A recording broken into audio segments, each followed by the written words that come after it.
Inside this room, all of my dreams become realities, and some of my realities become dreams. What in the wide, wide world of sports is going on here? Alive! It's alive! It's alive! You are listening to The Wilder Ride, getting wilder by the minute. Here are your hosts, Alan Sanders and Walt Murray. Hey everybody, welcome back to The Wilder Ride, getting wilder by the minute, a podcast that celebrates the films of Gene Wilder 1 minute at a time. And for our season 2, we are diving into Blazing Saddles 1, Matthew, Mark, Luke, and Duck minute at a time. I'm Alan Sanders. I'm Walt Murray. And joining us again for this Thursday episode, we've got Thomas Howarth from formerly the Neverending Minute and currently for the Critcast podcast. Welcome back, Thomas. Thank you. That's the Crit Storm podcast. Oh, Crit Storm. Yes, Dang it. yes. I knew I was going to screw that up. Come on, Alan. Get your prairie shit together. Reverend. Harumph. I didn't get a harumph out of that guy. Crit Storm cast. Gotcha. Alan Johnson is wrong. Oh, wait. Well, I do have a J for a middle initial.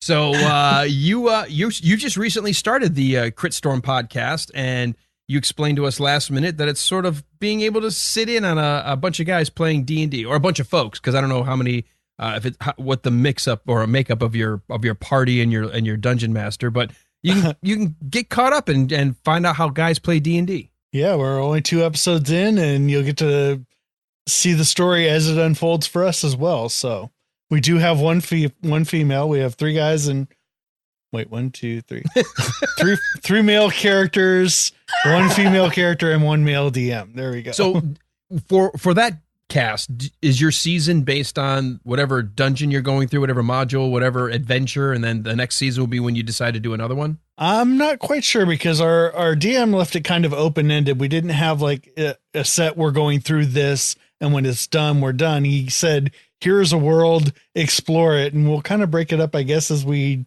see fit. When it comes time to maybe start a season 2, we'll see if we have an overarching storyline that can come to a conclusion and then start something else. We'll have to wait and see. Excellent. I think that's kind of cool. It's a neat way to create a niche podcast, because there's a lot of folks and especially a lot of college people, but also, I don't know, I grew up playing D&D, so, I don't play it anymore. Part of it is because I don't have the time. Part of it is I don't have anybody around me that does. And kind of neat to be able to hear how people manage their own adventures. Yeah, I actually had to make this game happen, because I was kind of itching to play and I couldn't find anyone locally. And I had 2 friends back home who played, and one of them I knew had done some dungeon mastering, I guess you would say. And so once I knew he was on board to do it, I reached out to a few of my friends, said, hey, I kind of want a girl on this show, so we're not all just dudes duding it up. And one of my old friends reached out, said, hey, I'll play, and my husband will join us too. So we all of a sudden had a group, and now I didn't have to search for someone to play with anymore. Awesome. All right, well, let's take a look at what we're dealing with here. We are in minute number 19 of Blazing Saddles. We are still in the church. And when we last left, it seemed like the congregation had come to a decision about letting the governor for their area, their state, their territory, whatever they're in right now, come up with a new sheriff for their town. And the Reverend is about to say, let us now rise. And this minute will end with Governor William J. Lepetomane, played by our friend and hero, Mel Brooks. They love toys. May I try one? So what are we talking about? So we got to get there. We're going to have to dive through this entire minute. Let's go ahead and finish up what's happening in the church, because it looks like they're all set on sending off this note or a letter to the governor. And typical church, we're back now to a church service, and the Reverend Johnson asks everybody to rise. Will the congregation please rise? I shall now read from the books of Matthew, Mark, Luke, and Duck. And I don't know about you guys, when you were first hearing this movie or watching it, I cracked up, because to hear, we will now read from Matthew, Mark, Luke, and then and duck. Now, yes, I of course laugh because you're so used to Matthew, Mark, Luke, and John, but people died here, didn't they? That's a lot of dynamite. Yeah, I don't know how many of the Johnsons we lost, but I think most of these folks do show up later. So fortunately, they must have all effectively ducked. They did. Hey, never underestimate the strength of a good old-fashioned prairie pew. I'm almost halfway through my 40s. I don't want to have any missing Johnsons.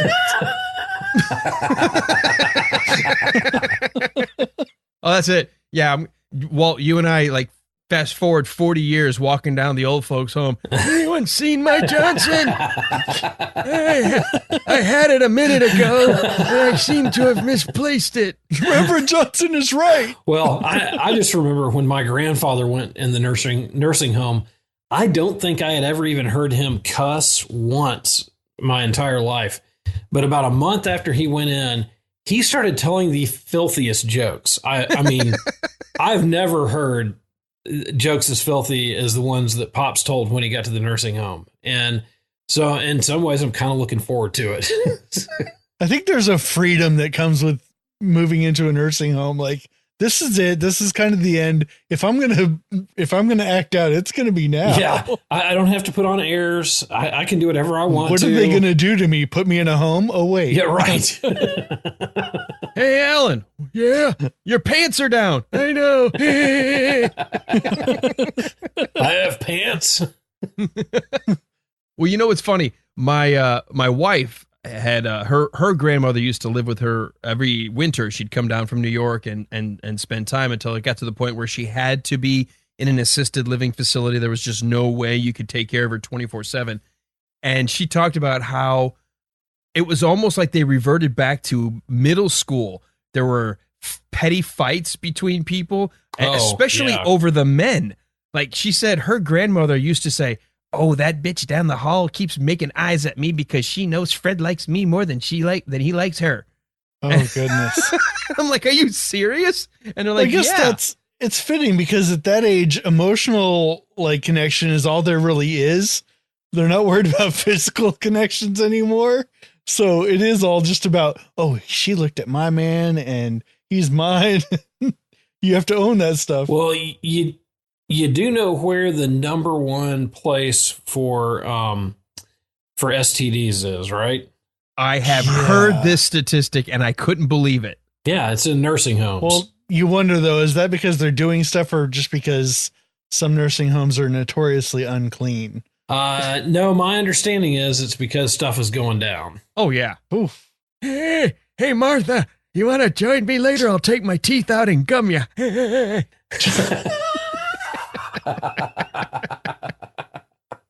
Well, okay. I don't have to open my mouth as wide anymore now.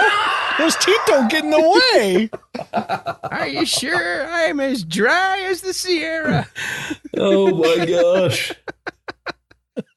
That's all right. I stole the Kentucky jelly. The Kentucky jelly? If you're a potential future guest of the Wilder Ride, this is not the episode to listen to. And by the way, Mom, first penetration, I hate sand. It gets everywhere. Martha, were you at the beach? You feel a little gritty. Oh, gee. oh gosh. Don't mind that. It's just the chlamydia acting up again. Oh my God. Watch out for them crabs, they pinch.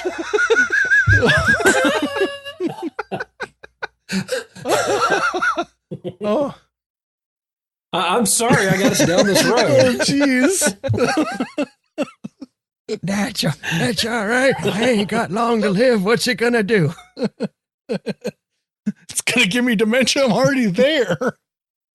Hey, Betty, let's do it. We already did. That's the beauty of having Alzheimer's. I don't remember.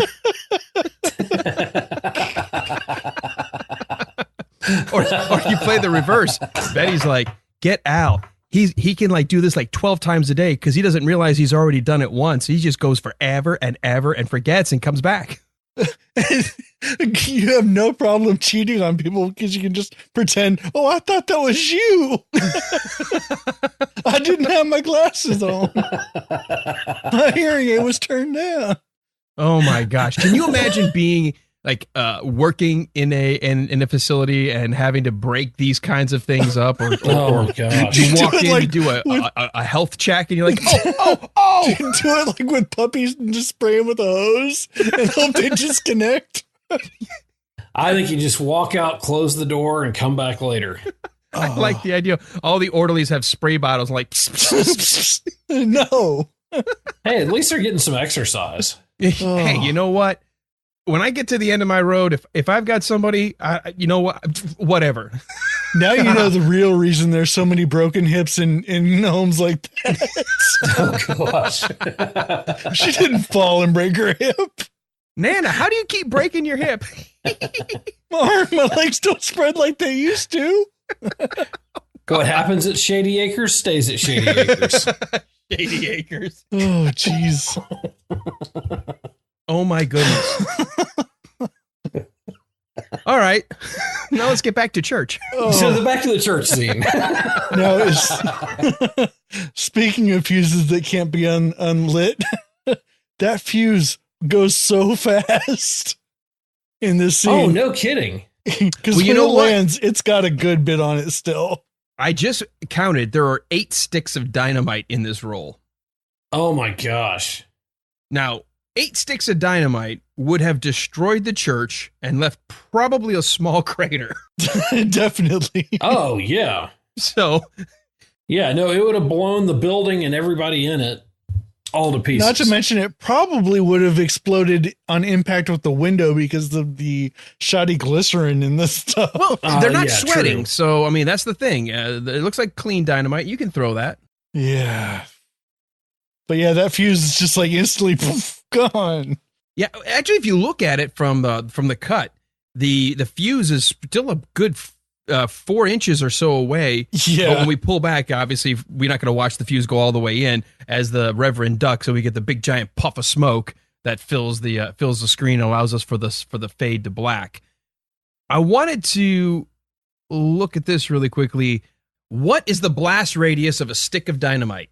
Taking into account an MK3A2 offensive concussion grenade, which holds about a stick of dynamite, if it was non-fragmented, it would leave a blast radius of about 2 meters in the open That's 6 feet. for one. Yeah. And there's 8 sticks of dynamite here. The Johnsons are dead. Yeah, and that's just the blast radius. That doesn't even take into account shrapnel and explosive energy. Right.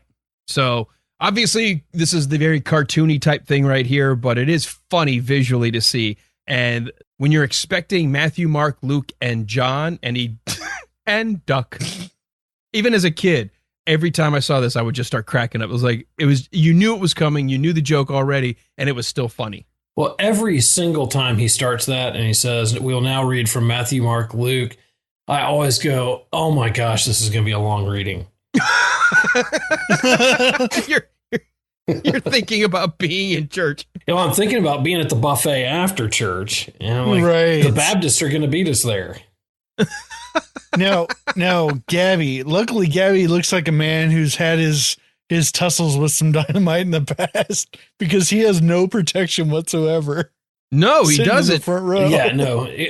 That crazy leather vest, whatever that's made out of, Yeah. and the beard. Hey, you know what I was just thinking? Remember we had a few minutes back, we talked about the guy, the townsperson who, you know, he takes a shot in the helmet, or it's not in the helmet, in his hat, but the bullet doesn't go through to the doorway, and then he takes it off, and the bullet. Maybe these pews are made out of the same stuff that the cowboy hats are made out of. Oh, could be. Oh, yeah. You know, it's an advanced form of Kevlar. We just didn't know it. Well, and maybe like armadillo. There was an article recently where a guy shot an armadillo and the bullet ricocheted back and hit him in the head. Just desserts. There you go. Well, it's a great dissolve into this next scene. The smoke fills the screen. You see little bits of shrapnel falling from the sky, and then it goes fade to black. And as we come in, the camera starts to push in on a title on a door, and it says, William J. Lepetomane, Governor. And you can hear voices inside, and as we then cut into the governor's meeting room, you've got a group of statesmen all around, and it's no problem finding who the governor is, because I didn't realize you wore the name on the back of your coat like that. Yeah, he's not all about the sign on the desk that says his name. Of course, maybe that's so he knows what job he's doing that day. I'll put on my governor jacket today. Well, but he can't read it. It's on the back. Well, he can when he puts it on in the morning. That's true. As the camera's there, he's staring down at this woman's chest. And he's like going down and then up to her eyes, like he's going to kiss her, and then back down and then up to her eyes. Like he's moving back and forth. He has no shame. No. He also has no depth perception with the way his eyes are crossed, so he's not even sure how close he is, I don't think. Okay, so here's the question. Is he supposed to be cross-eyed? Is he drunk? Or is he on drugs? I thought he was blind at first. I'm not going to lie. When he sits there listening to the man talk to him, it looks like he's blind. I just assumed he was crazy. See, I thought he had a cross eye, but then all of a sudden he would do a little cross eye and then he would not. And then he would do a little and then not. And then I was wondering, maybe he's just really trashed right now. Yeah, it could be. Possibly. Because he doesn't stay cross-eyed through the whole movie. No. And there's scenes where he's very cogent, but he's not here. Maybe he's cross-eyed because his nose was down in the cleavage. Oh, maybe he was sniffing some coke off her cleavage. Oh, that's a possibility as well. I mean, I'm surprised he didn't burn her with that cigar. Oh, I know, like right in the face as he's turning around. Because, I mean, it's definitely lit. And, you know, he was going from her nose down to her breast, to her nose to her breast, and then he pulls away and he's got the lit cigar kind of out of the corner of his mouth. So, are we going to talk at all about this Petomane thing? Oh, we have to. Of course. Actually, let me go ahead and read what was described of this character per the writers of this movie. According to the script, the camera pulls back to reveal the smoke-filled room. Governor William J. Lepetomane is at the table, flanked by his voluptuous, crimson-haired secretary, Miss Stein, as well as Hedley Lamarr. Governor Lepetomane is a silver-haired, silver-tongued moron. Other men at the table are state officials, politicians, ward healers, etc. Lamarr shoves a paper in front of Lepetomane. Sign this, Governor, which is kind of where we start off in this next series of seconds of this minute. Awesome. So I'm not sure so much of Mel Brooks' comedy is a direct link to something, but I can't quite figure out why he chose Lepetomane as this guy's name other than he's government farter. You know, like, did you guys go down that little treasure hole? Farter. Oh my gosh, that's hilarious. Yeah, exactly, because that's what Lepetomane means. So he's named after a... We leave our guests with certain tasks, and we were waiting to see if you actually had done your due diligence. I did. Okay, so Lepetomane was the stage name of a French flatulist. Yes, that is a professional farter and entertainer. He was famous for his remarkable control of the abdominal muscles, which enabled him to seemingly fart at will. His stage name combines the French verb péter, or to fart, with main, maniac, which translates to fartomaniac. The profession is also referred to as a flatulist, a fartier, or a fartiste. Wow. Yeah, this guy's name was what? Joseph Pujol? Yep, Joseph Pujol in 1857 to I love how it's Pujol and he's a fartist. Yes. Or what do you call it? Not a fartist, a flatulist. Now, the fun part's when they describe how he does what he does. Says it's a common misconception that he actually passed intestinal gas as part of his stage performance. Rather, Pujol was able to inhale or move air into his rectum and then control the release of that air with his anal sphincter muscles. Oh, wait a minute. Gosh. He could inhale through his butt? Yes. Evidence of his ability to control those muscles was seen in the early accounts of demonstrations of his abilities to fellow soldiers. Wow, a simpler time. What do you guys want to go see tonight? Well, I heard the Fart Guy's on stage this week. You want to go check them out? Well, there was a bit that went around when I was a kid that we all had, like we would all tape it from each other. And I don't know who got it or where it came from, but it was like a fake farting contest. And they must have based it on that guy because one of the characters in this was able to suck air in and blow it right back out. And that's how he won the championship. So I had no idea that was based in any kind of reality. And this is why you guys come to this show, for all the learnings you can have. That's right. Okay, so here's how he discovered his own talent, by the way. As a young man, Joseph became alarmed one day when he was swimming in the sea and took a deep breath before submerging. As he inhaled, he suddenly felt icy cold water entering his rear end. Good grief. Oh, jeez. So apparently, while he was actually doing a deep inhale through his lungs, for some reason he was able to release his sphincter enough on his backside that it allowed whatever was on the backside to come rushing in. He immediately returned to shore and was astonished to see a great deal of seawater pouring out of his ass. Oh, my God. The doctor assured him there was nothing to be concerned about, and it seems Joseph took the advice to heart, exploring his strange new ability with a healthy curiosity. And this is what you call a superhero origin story. Oh my gosh. Someone's got to tell Tom Taylor from the Indiana Jones Minute, because he's working on like his version of a superhero book, but it's sort of like the X-Men, but they're all like geeks and nerds and they don't fit in.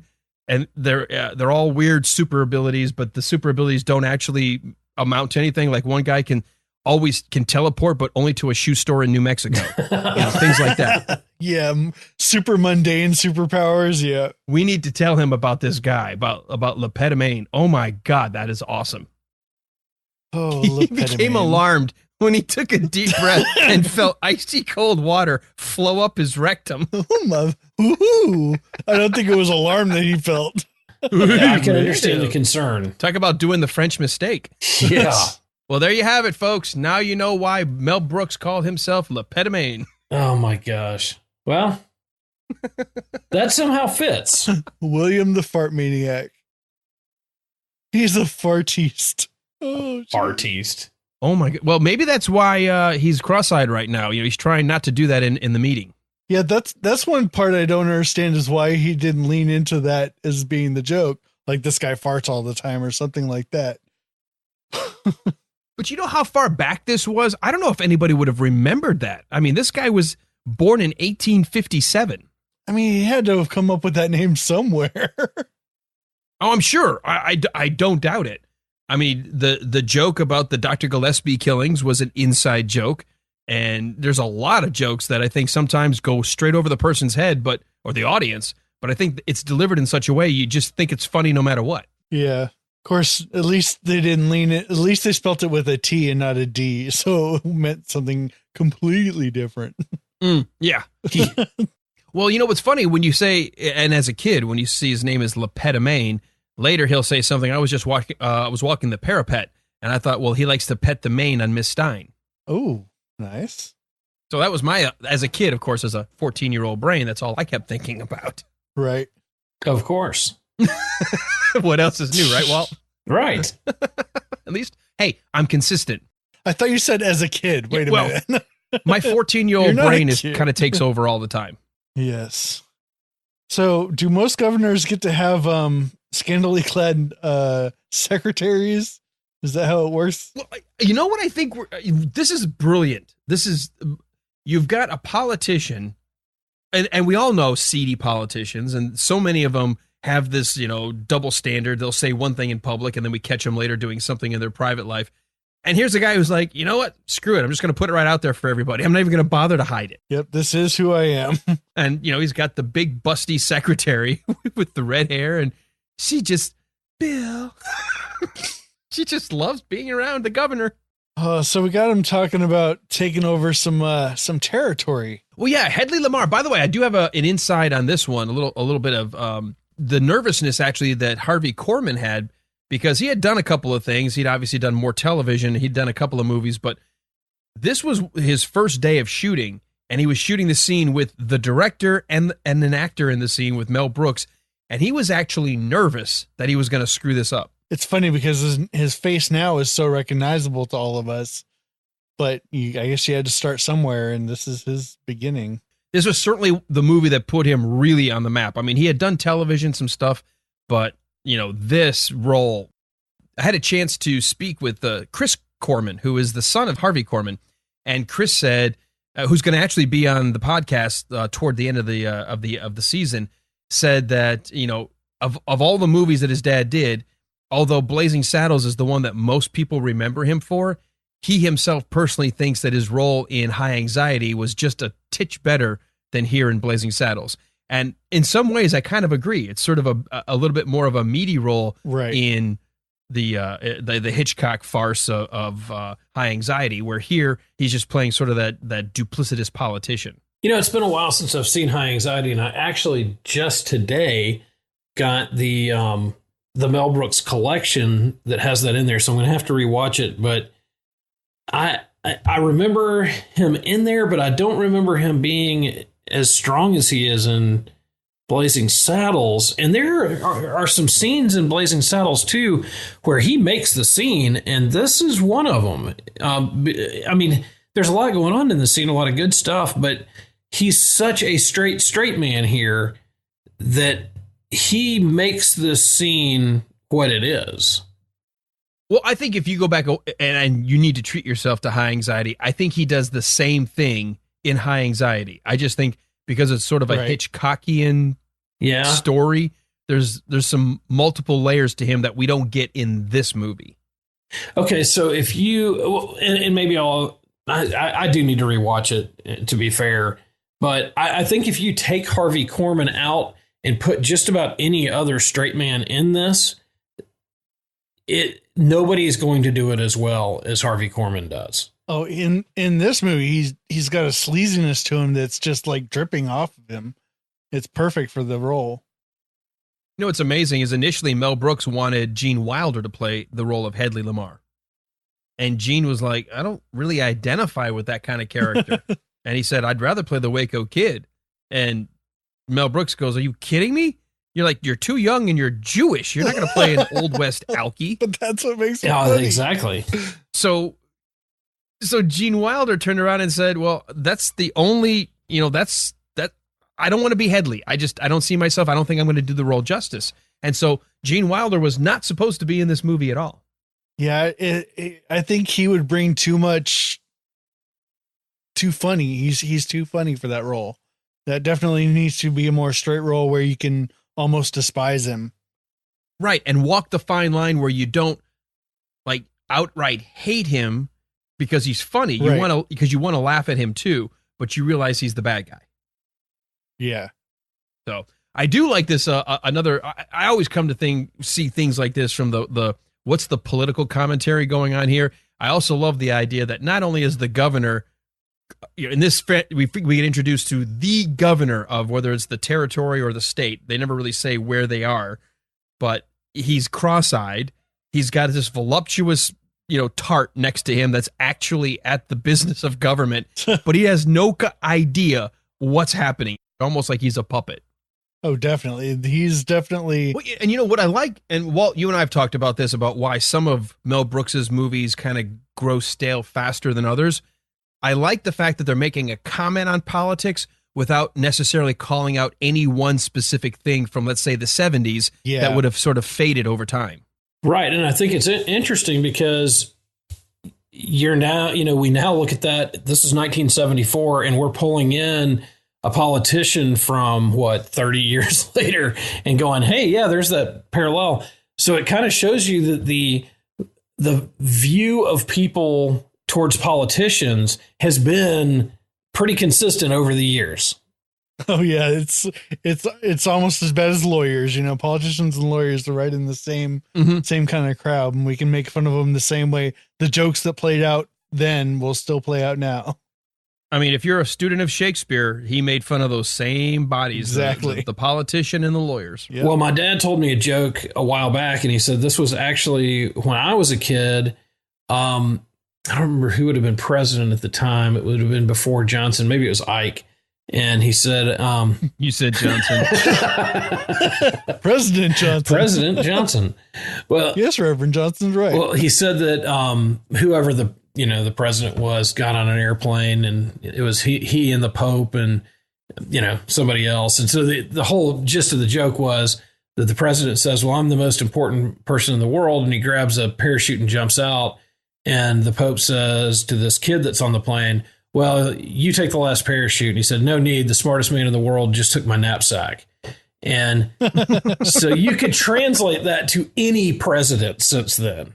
And, that it has kind of that ongoing context. And I think this is the same way, because we all kind of look, even at presidents that we support, sometimes we go, what is that dunderhead doing? Yeah, I don't think there's any president that's ever going to be universally liked for his entire term. There's always something. Well, you know what I love?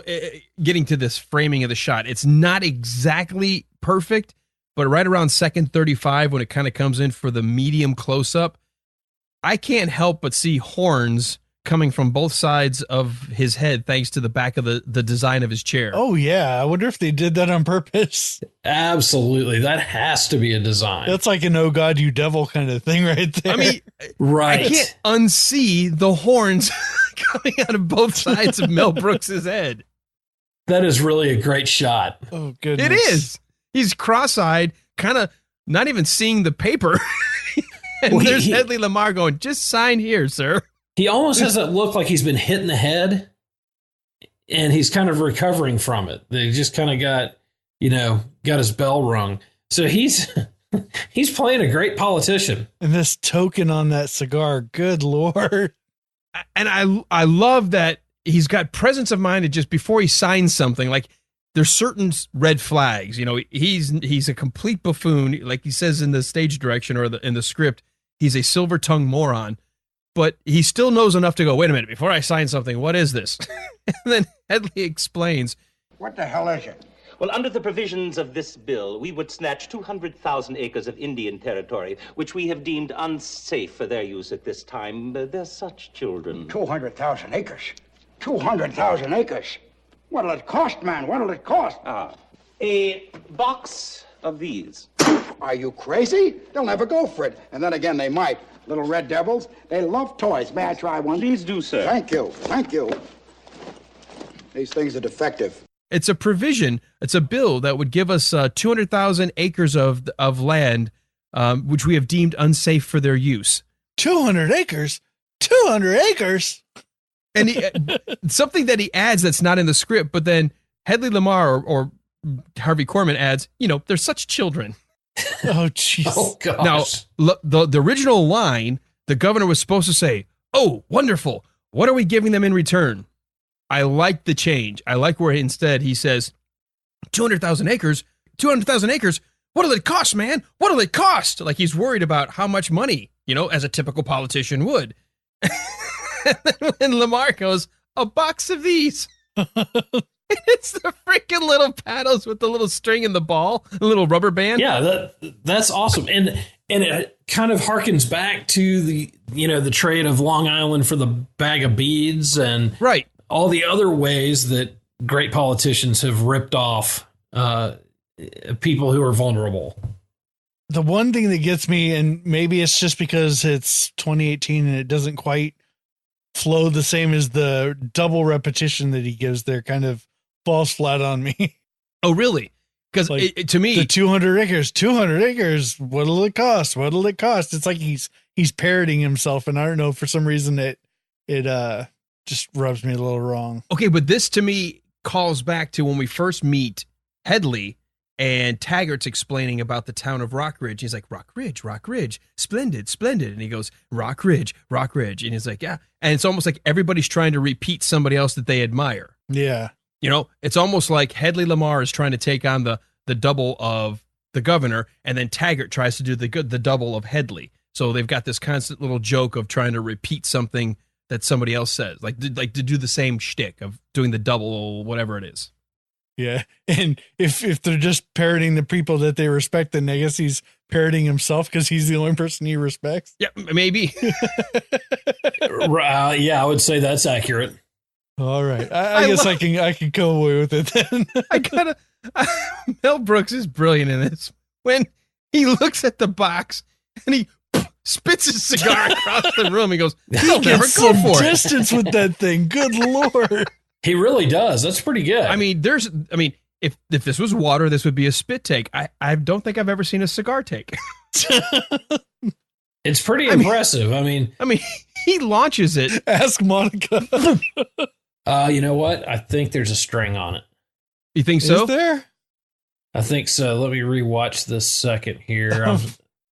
I think there is right around. I don't think so. Because that thing's lit.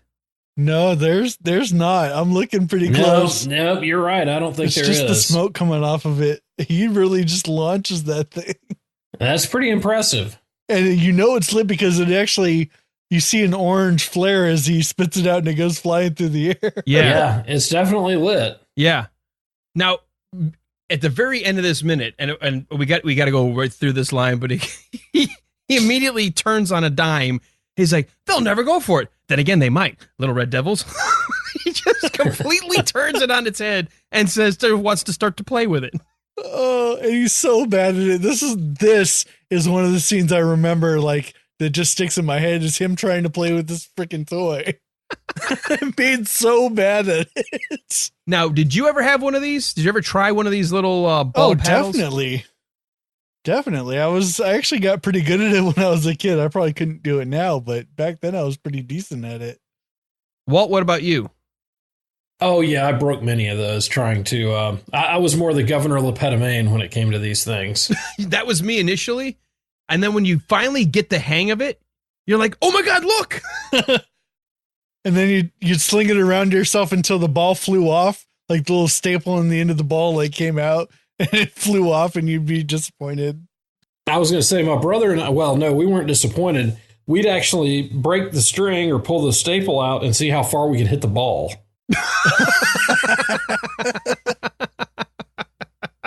So those things didn't last long around our house. Okay, so I have to make up for it because our guest here showed us up with the history and the derivation of Lepetomane.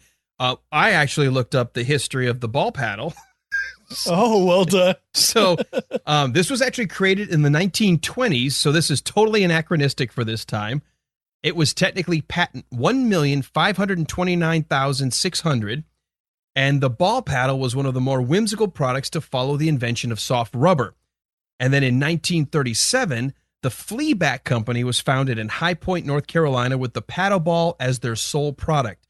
The paddle logo depicted a cowboy playing paddleball while riding a bucking bronco, and the first mass marketing of the toy allowed the company to diversify into a number of other toys, including the yo-yo and spinning tops. Now, you're going to like this. In 1972, and see if you can guess what the big product of this company was, the Ohio Art Company. Remember the big toy they owned? The Etch-a-Sketch. The Etch-a-Sketch purchased the Fleaback Company, or Flyback Company, and they continued to make flyback paddleball games in High Point until 1983. So, wow. I don't remember. When's this movie supposed to be taking place? 1874. Okay.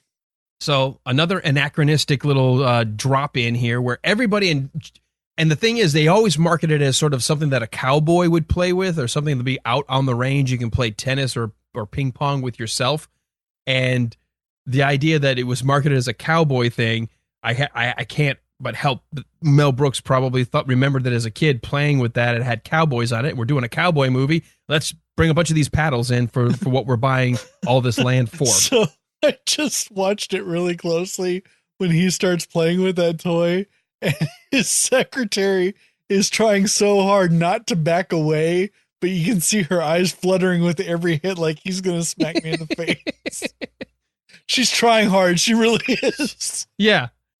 Oh my gosh, that is great. Yeah, I had never noticed she that. She blinks a few times and you see her just lean back just a little bit. Because you have to imagine this probably wasn't their first take, and he had to have at least gotten her once. Maybe. Yeah.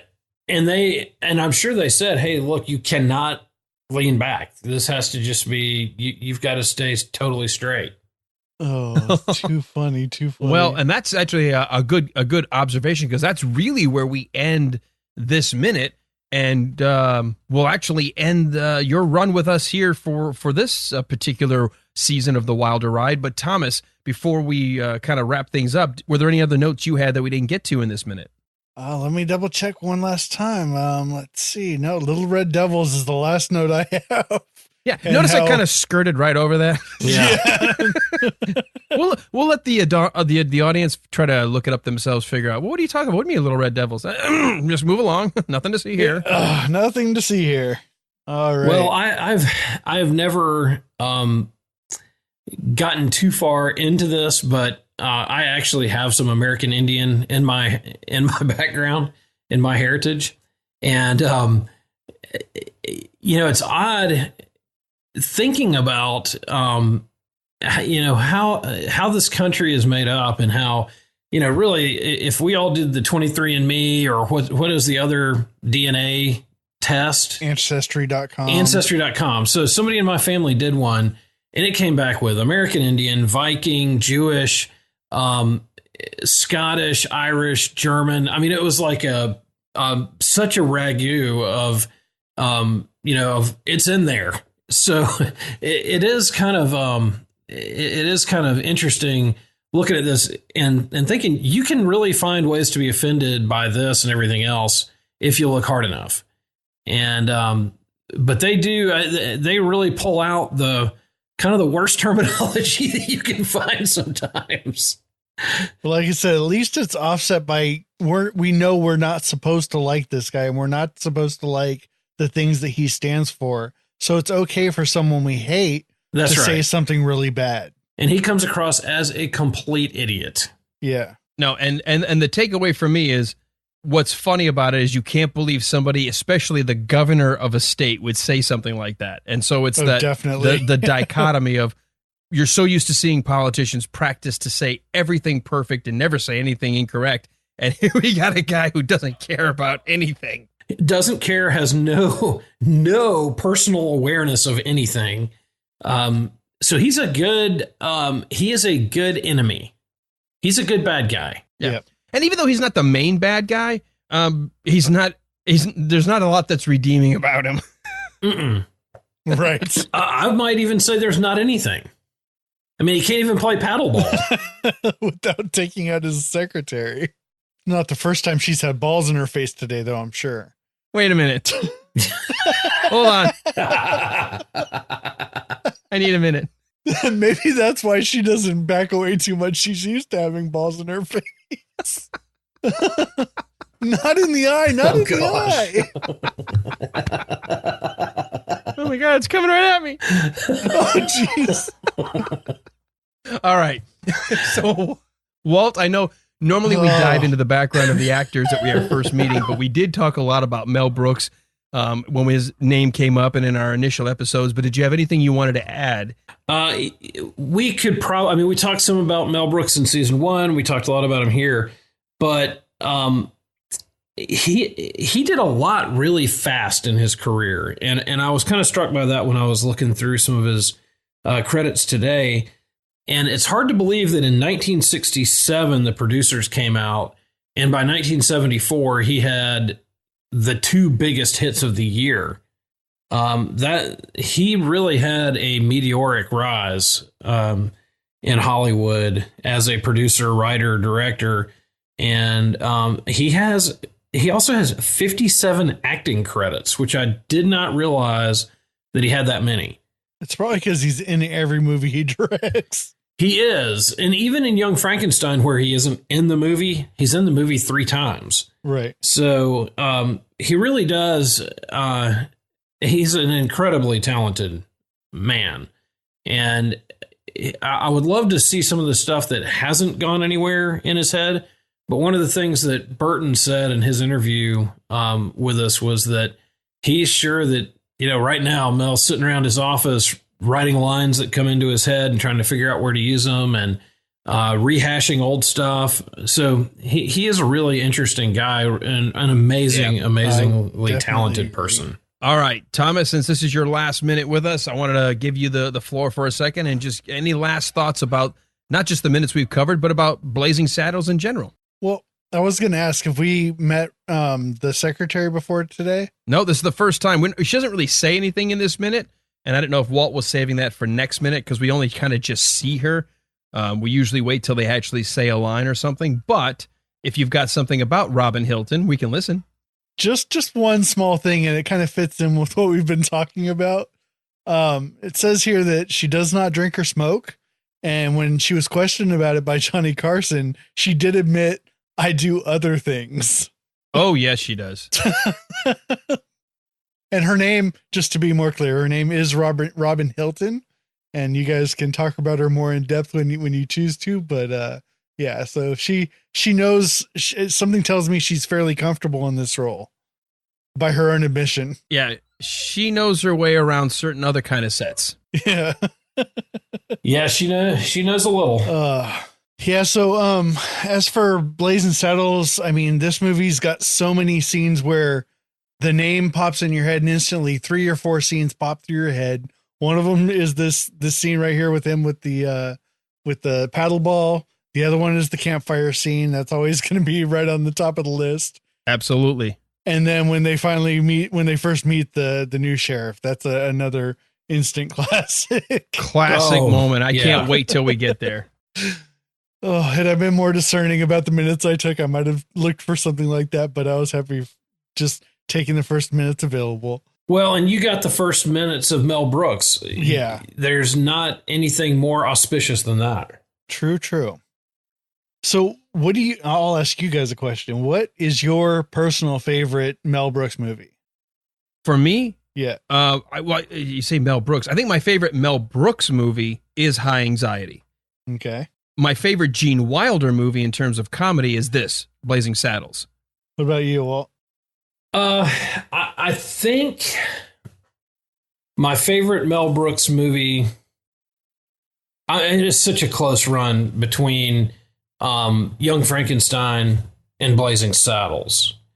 I think I have to give Young Frankenstein I think that Young Frankenstein, to me, is a bit more of a Gene Wilder movie, where Blazing Saddles is much more of a Mel Brooks movie. Gene acted in it, but Mel was really the brains behind it, where on the other side, Mel was directing and had his hand in it, but Young Frankenstein was kind of Gene's baby, if that makes sense. So, yeah.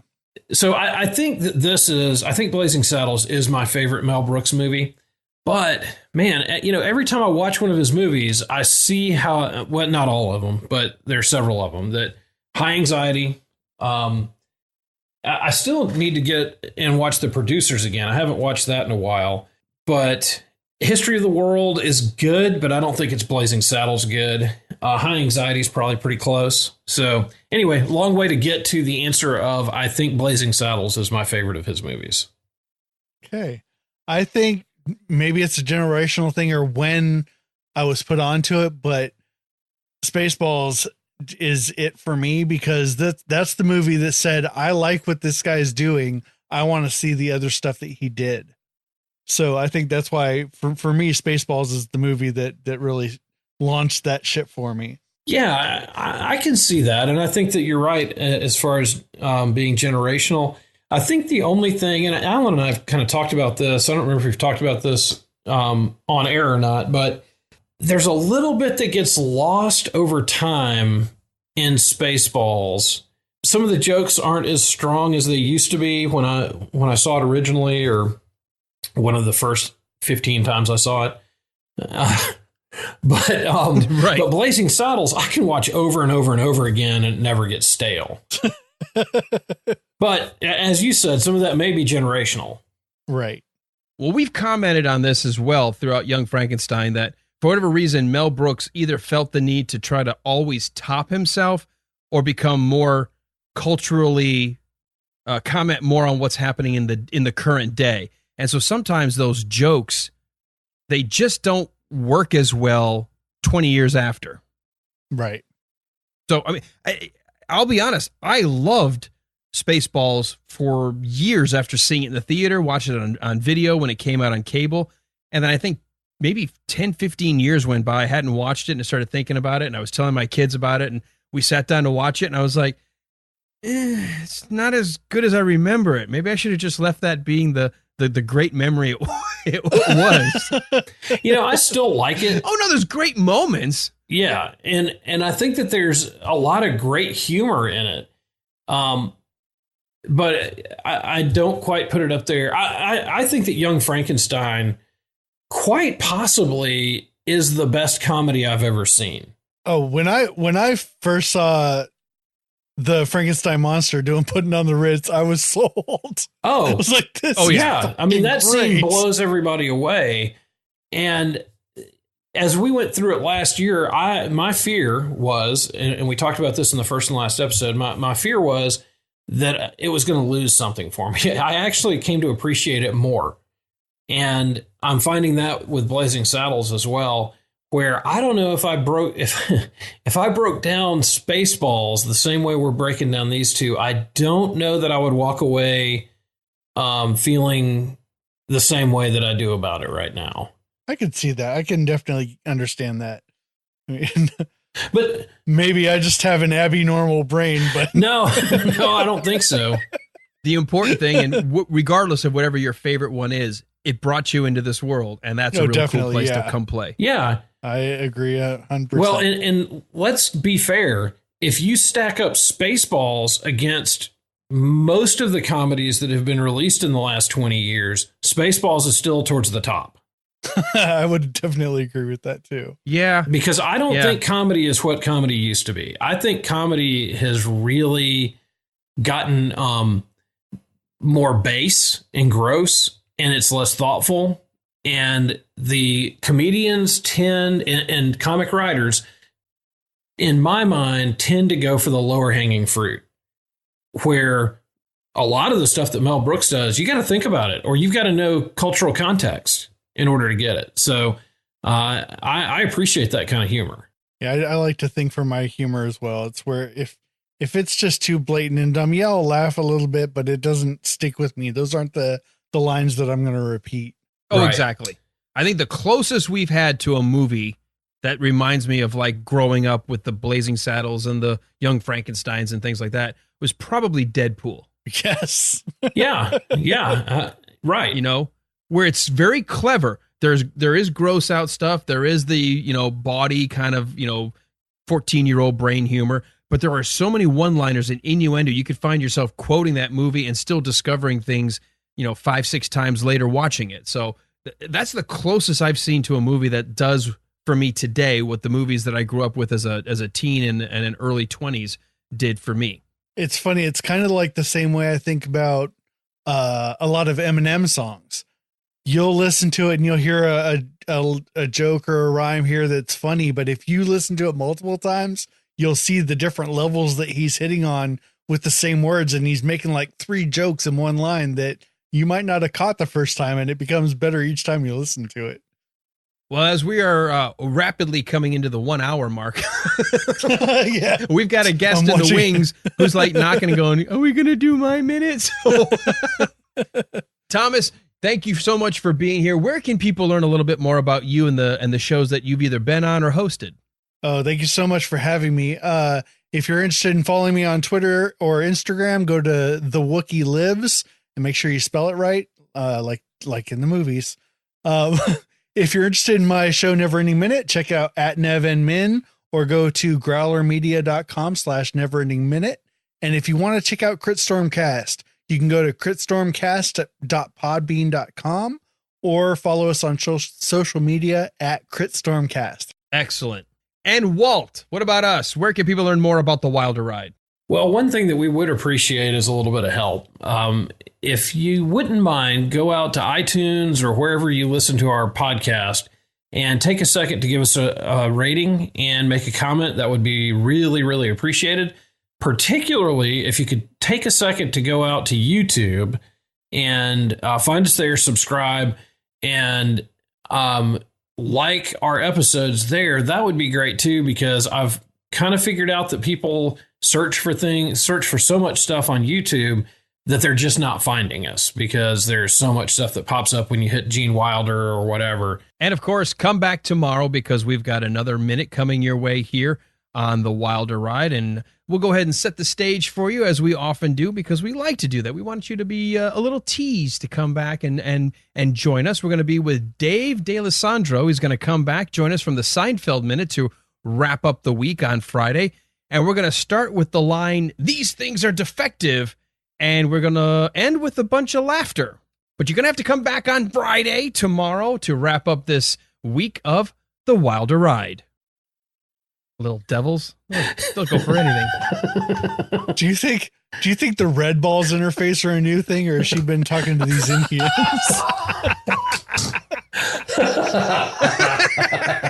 Are these the devil's balls? Oh my God. They are little. Bounce off my chin a lot easier.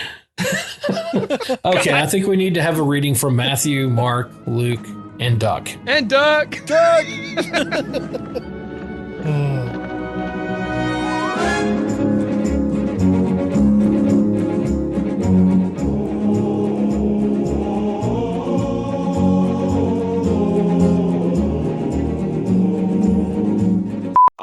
I'm willing to pick up some other stuff so that you can keep doing that because the consistency is important and because it is so good in the final product. Right. Aw. And that's the last compliment. I know. I gotta mark the tape. And we weren't recording. We weren't recording. I retract. Wait a minute. Guys.